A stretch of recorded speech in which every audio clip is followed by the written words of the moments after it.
નમસ્કાર દોસ્તો, સ્વાગત છે આપ સર્વનું તમારી પોતાની YouTube channel ocean coaching classes પર।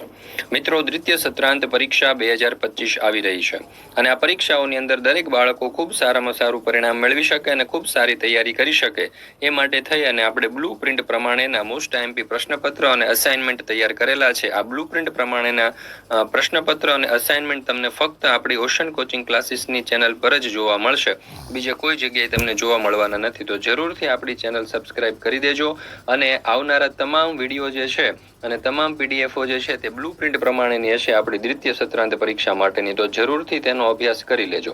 સાથે સાથે વોટ્સઅપ ગ્રુપમાં પણ જોડાઈ જજો, જેથી કરીને આવનારા તમામ વિડીયો જે છે તેની લિંક તમને વોટ્સઅપ પર પ્રાપ્ત થતી રહે।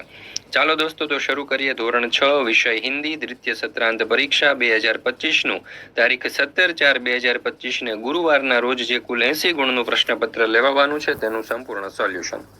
પ્રશ્ન નંબર 1A, પ્રશ્નો કે उत्तर संक्षिप्त में लिखिए। गद्यમાંથી પૂછાવાના છે જેના કુલ 6 માર્ક્સ છે। જોઈએ પહેલો સવાલ, कौमुदी ने गांधी जी को भेंट में क्या क्या दिया?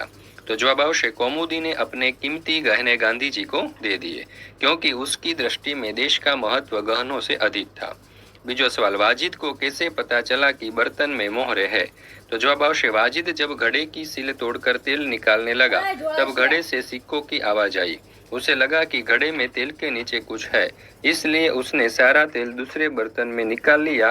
इस तरह वाजिद के बर्तन में मोहरों का पता चला। ત્યાર પછી ત્રીજો સવાલ, अली ख्वाजा और वाजिद के बीच झगड़ा क्यों हुआ? तो जवाब आवश्य वाजिद ने अली ख्वाजा के घड़े से तेल निकालने के साथ उसमें रखी मोहरें भी निकाल ली। तेल तो उसने फिर से भर दिया, पर मोहरें चुरा ली। अली ख्वाजा ने मक्का की यात्रा से लौटकर अपना घड़ा देखा तो उसमें मोहरें नहीं थी। उसने मोहरों के बारे में वाजिद से पूछा तो वाजिद ने मोहरें चुराने से साफ इनकार किया, इसलिए उन दोनों के बीच झगड़ा हुआ। ત્યાર પછી ચોથો સવાલ, नेपोलियन को सच बोलने का क्या परिणाम भुगतना पड़ा? तो જોઈએ उत्तर, नेपोलियन ने अपनी माँ को बता दिया कि उसके कारण अमरूद बेचने वाली लड़की को हानि उठानी पड़ी। उस लड़की को डर है कि अब उसकी माँ उसे बुरी तरह डांटेगी। अपनी जेब खर्च की रकम से मैं उस लड़की को अमरूदों के पूरे पैसे देने के लिए नेपोलियन ने माँ से कहा। माँ नेपोलियन की सच्चाई से बहुत खुश हुई। उसने नेपोलियन से कहा कि अब 1 महीने तक उसे जेब खर्च के लिए कुछ भी नहीं मिलेगा। नेपोलियन ने माँ की बात मान ली। उसे अपने सच बोलने के परिणाम को खुशी खुशी भुगत लिया। મિત્રો, ધોરણ 3 થી 8 ની જે દ્વિતીય સત્રાંત પરીક્ષા 2025 છે તેના માટે આપણે બ્લુ પ્રિન્ટ મુજબના મોસ્ટ આઈએમપી પ્રશ્નપત્ર અને મોસ્ટ આઈએમપી અસાઇનમેન્ટ તૈયાર કરેલા છે, જે રેડી ટુ પ્રિન્ટ ફોર્મની અંદર તમને મળી જવાના છે અને સાથે સાથે એના સોલ્યુશન પણ ઉપલબ્ધ છે।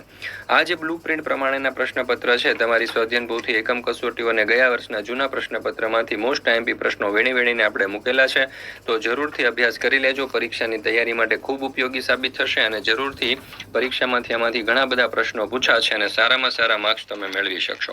જો તમે તમારી શાળા, ક્લાસીસ કે સંસ્થાના નામ અને લોગો સાથે પણ પ્રશ્નપત્ર મેળવવા માંગો છો તો પણ મેળવી શકો છો। આ પ્રશ્નપત્ર અને અસાઇનમેન્ટ જે છે દ્વિતીય સત્રાંત પરીક્ષાના એ મેળવવા માટે અહીંયા તમને નંબર આપેલો છે 7046222254, આ નંબર ઉપર કોન્ટેક્ટ કરી અને તમે મેળવી શકો છો। ત્યાર પછી છે પ્રશ્ન નંબર 1B, પ્રશ્નો કે उत्तर संक्षिप्त में लिखिए। પદ્યમાંથી પૂછાવાના છે જેના કુલ 6 માર્ક છે। पहला सवाल, मन का विश्वास कमजोर होना ऐसा कवि क्यों कहते हैं? तो જોઈએ उत्तर, लोग भगवान की शक्ति पर विश्वास करते हैं। वे मानते हैं कि भगवान दयालु है, सबका रक्षक है, भगवान के लिए कुछ भी असंभव नहीं है।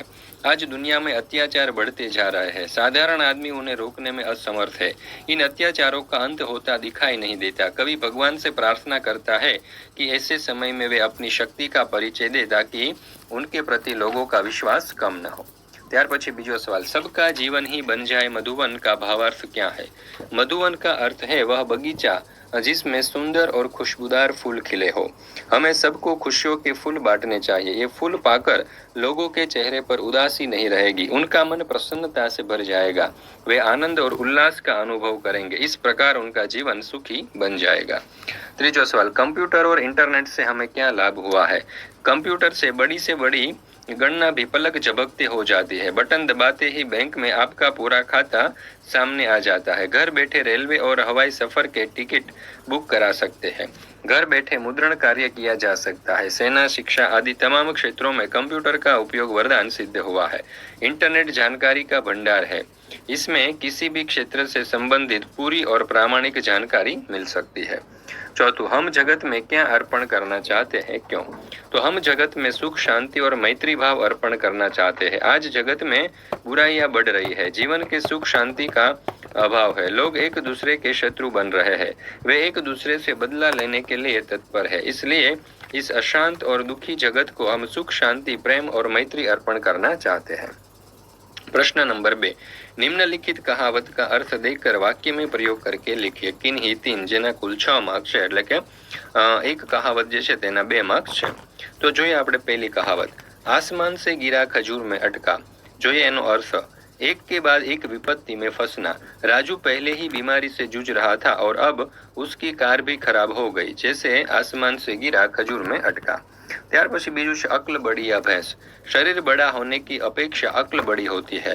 જોઈએ એનો अर्थ, अक्ल बड़ी या भैंस हमेशा अक्ल ही महत्वपूर्ण होती है, क्योंकि सोच समझकर काम करने से ही सफलता मिलती है। जो गरजते हैं वो बरसते नहीं, जो डिंग मारते हैं वो काम नहीं कर सकते। આપણે જોઈએ એનો अर्थ, जो गरजते हैं वो बरसते नहीं, केवल बातें करने से काम नहीं बनता। चौथुं, आए थे हरि भजन को ओट न लगे कपास। अच्छा काम छोड़कर महत्वहीन काम में लग जाना। आए थे अच्छे काम के लिए मगर फालतू काम में लग गए। ત્યાર પછી છે પ્રશ્ન નંબર 3, दिए गए चित्र के आधार पर 8 से 10 વાક્ય લખીએ, જેના કુલ 8 માર્ક છે। તો અહીંયા તમે જોઈ શકો છો કે આપણને એક દ્રશ્ય આપવામાં, એક चित्र આપવામાં આવેલું છે। चित्र ઉપરથી આપણે 8-10 વાક્ય લખવાના છે। તો જોઈએ उत्तर। यह चित्र एक शहर का है। शहर में एक रास्ता दिखाई दे रहा है। रास्ते पर एक रिक्शा जा रही है, उसके पीछे एक मोटर गाड़ी जा रही है। दूर कहीं पर्वत दिखाई दे रहे हैं, आसपास कहीं बिल्डिंग है। आकाश में एक हवाई जहाज उड़ रहा है, दूसरे रास्ते पर एक स्कूटर जा रहा है।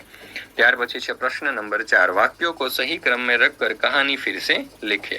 તો અહીંયા મિત્રો તમે જોઈ શકો છો કે આપણને 6 વાક્યો આપવામાં આવેલા છે। આ 6 વાક્યને આપણે લાઈનમાં ગોઠવવાના છે અને કહાની ગોઠવવાની છે। તો આ રીતે આપણે લખી શકીએ। પહેલું વાક્ય આવશે, गर्मी के दिन थे, एक चींटी पानी की तलाश में थी।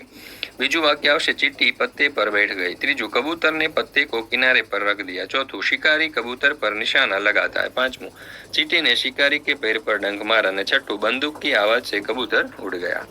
ચાલો ત્યાર પછી છે પ્રશ્ન નંબર 5, दिए गए परिच्छेद का मातृभाषा में अनुवाद करके लिखिए, જેના કુલ 6 માર્ક છે। તો અહીંયા તમે જોઈ શકો છો કે આપણને સરસ મજાનો એક હિન્દીનો પેરેગ્રાફ આપવામાં આવેલો છે। આ પેરેગ્રાફને આપણે ધ્યાનપૂર્વક વાંચવાનો છે, સમજવાનો છે અને તેનું અનુવાદ આપણે ગુજરાતીમાં કરવાનું છે। તો જુઓ, દુર્ગાવતી બાળપણથી જ બહાદુર હતા। તેમને યુદ્ધ કરવામાં અપૂર્વ ધૈર્ય, દૂરંદેશીપણું, અખંડ સાહસ અને સ્વાભિમાન જેવા ગુણો વારસામાં મળ્યા હતા। જ્યાં તેઓ સુશીલ, કોમળ, અત્યંત સુંદર અને ભાવુક હતા, ત્યાં બીજી બાજુ તેઓ વીર, સાહસી અને અસ્ત્ર શસ્ત્ર વાપરવામાં પણ કુશળ હતા। શિકાર કરવામાં તેમને વિશેષ રુચિ હતી। તેઓ તીરથી અને બંદૂકથી નિશાન તાકવામાં પણ કુશળ હતા। ત્યાર પછી છે પ્રશ્ન નંબર 6, निम्नलिखित शब्दों का लिंग परिवर्तन करके उसका वाक्य में प्रयोग करके लिखिए। शेर, तो એનું થશે શેરની। શેરની ગરજ રહી है। लेखिका, तो लेखक। लेखिका कहानी लिख रही है। लड़की, लड़का, तो लड़की। लड़की दुकान के पास खड़ी है। दादाजी, तो दादी जी। यहाँ वाक्य बनशे, मेरी दादाजी यात्रा पर गई है। अध्यापक, तो अध्यापिका। वाक्य बनशे, अध्यापिका पढ़ रही है। मोरनी, तो मोर। वाक्य बनशे, बारिश को देखकर मोर नाचने लगा। ત્યાર પછી છે પ્રશ્ન નંબર 7, પરિચ્છેદ કે આધાર પર પ્રશ્નો કે ઉત્તર લીખીએ, જેના કુલ 6 માર્ક છે। તો અહીંયા મિત્રો તમે જોઈ શકો છો કે આપણને એક પરિચ્છેદ આપવામાં આવેલો છે। આ જે પરિચ્છેદ છે તેના ઉપરથી કેટલાક પ્રશ્નો પૂછેલા છે। જોઈએ પહેલો સવાલ, कायर और साहसी में क्या फर्क है?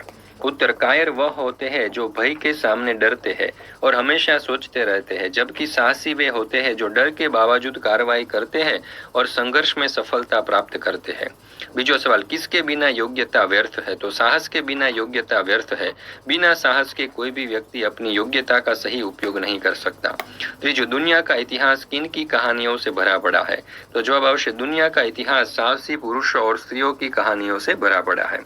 ત્યાર પછી છે પ્રશ્न नंबर 8, निम्नलिखित वाक्यों में उचित स्थान पर विराम चिन्ह लगाकर वाक्य फिर से लिखिए जेना कुल 6 मार्क्स है। पहलो सवाल, चलो भैया हम यहाँ से भाग चले। तो चलो પછી અલ્પ વિરામ, भैया हम यहाँ से भाग चले અને છેલ્લે આવશે પૂર્ણ વિરામ। तुम फिर नए गहने नहीं बनवा सकोगी, तो तुम फिर नए गहने नहीं बनवा सकोगी પછી પૂર્ણ વિરામ। इन 3 सिक्कों से क्या होगा, ત્યાર પછી પ્રશ્ન ચિહ્ન। सच है પછી उद्गार चिन्ह। देश प्रेम से बढ़कर कुछ नहीं છેલ્લે પૂર્ણ વિરામ। ત્યાર પછી છે પાંચમું, हाँ इसे किसी विदेश संदर्भ में इस्तेमाल कर सकते हैं, विशेष संदर्भ में इस्तेमाल कर सकते हैं। અહીં પછી પ્રશ્ન ચિહ્ન। कायर और साहसी में क्या फर्क है, અહીં પછી પ્રશ્ન ચિહ્ન। ત્યાર પછી છે પ્રશ્ન નંબર 9, निम्नलिखित मुहावरों का अर्थ देखकर वाक्य में प्रयोग करके लिखिए जेना कुल 6 मार्क्स है। पहलू, सिर पकड़कर बैठ जाना यानी कि निराश होना। वाक्य बनशे, उत्तीर्ण छात्रों में अपना नाम न देखकर राजू सिर पकड़कर बैठ गया। आईना बनाना यानी कि बहुत चमकदार बनाना। वाक्य आवशे, उसने जूतों पर ऐसी पॉलिश की कि उन्हें आईना बना दिया। पैरों तले जमीन खिसका जाना यानी कि आघात लगना। वाक्य आवशे, जब यात्री को मालूम हुआ कि जेब से बटुआ गायब हुआ है तो उसके पैरों तले जमीन खिसक गई। ત્યાર પછી છે પ્રશ્ન નંબર 10, निम्नलिखित विषय पर चिट्ठी लिखिए जेना कुल 8 मार्क्स है। तो आपने किए हुए प्रवास का वर्णन करते हुए अपने मित्र को पत्र लिखिए। तो सर्वप्रथम આપણે અહીંયા એડ્રેસ લખવાનું થશે। ત્યાર પછી પ્રિય મિત્ર શૈલેષ સંબોધન કરીશું અને ત્યાર પછી આપણે આ જે પત્ર છે તે અહીંયા લખી શકીશું। મિત્રો, આપણી આ ચેનલ ઉપર ધોરણ 6 ની આ જે દ્વિતીય સત્રાંત પરીક્ષા 2025 છે તેના દરેક વિષયના બ્લુપ્રિન્ટ પ્રમાણેના મોસ્ટ આઈએમપી પ્રશ્નપત્ર જે છે તે મુકાઈ ચૂક્યા છે। જરૂરથી તેનો અભ્યાસ કરી લેજો। આપણી ચેનલ સિવાય બીજે કોઈ પણ જગ્યાએ તમને આ બ્લુપ્રિન્ટ પ્રમાણેના જે મોસ્ટ આઈએમપી પ્રશ્નપત્ર છે તે મળવાના નથી। प्रश्न नंबर 11, निम्नलिखित विषय पर निबंध लिखिए किन्हीं एक जेना कुल 10 मार्क्स है। तो पहलो निबंध आपने आपेलो छे मेरा यादगार प्रवास। तो मित्रों તમે જોઈ શકો છો मेरा यादगार प्रवास નિબંધ આપણે અહીંયા દર્શાવેલો છે। મિત્રો, આ વિડીયોને પોઝ કરીને સ્ટોપ કરીને તમે તેનો અભ્યાસ કરી શકો છો અથવા તો આ સમગ્ર સોલ્યુશનની પીડીએફ પણ તમે મેળવી શકો છો। તો જરૂરથી પીડીએફ મેળવી લેજો કારણ કે પરીક્ષાની તૈયારી માટે ખૂબ જ ઉપયોગી છે। ત્યાર પછી બીજો નિબંધ છે ન્યાયાલય की मुलाकात અને આ જે નિબંધ છે તે આપણે ખૂબ જ સરસ રીતે દર્શાવેલો છે।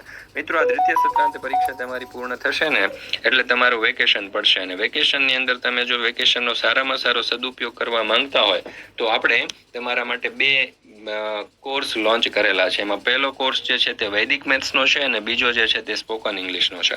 તો ઘણા બધા મિત્રોને ગણિત અને અંગ્રેજીમાં તકલીફ હોય છે, એટલા માટે જ આપણે ગણિત અને અંગ્રેજીના કોર્સ લોન્ચ કરેલા છે। વૈદિક મેથ્સની અંદર તમે સરવાળા, બાદબાકી, ગુણાકાર, ભાગાકાર, લસા, ગુસા જેવા જે ગાણિતિક પ્રક્રિયાઓ છે ને તે સેકન્ડોની અંદર તમે કરતા શીખી જશો ને એકદમ સચોટ રીતે। જ્યારે સ્પોકન ઇંગ્લિશની અંદર તમે કડકડાટ અને ફડફડાટ ઇંગ્લિશ બોલતા તો શીખશો, સાથે સાથે તમારું ગ્રામર પણ એકદમ મજબૂત થશે જેથી કરીને આવનારા ધોરણોની અંદર તમે અંગ્રેજી ઉપર સારામાં સારી પકડ બનાવી શકશો। મિત્રો, આ બંને કોર્સ કરવા માટેની લિંક તમને નીચે ડિસ્ક્રિપ્શન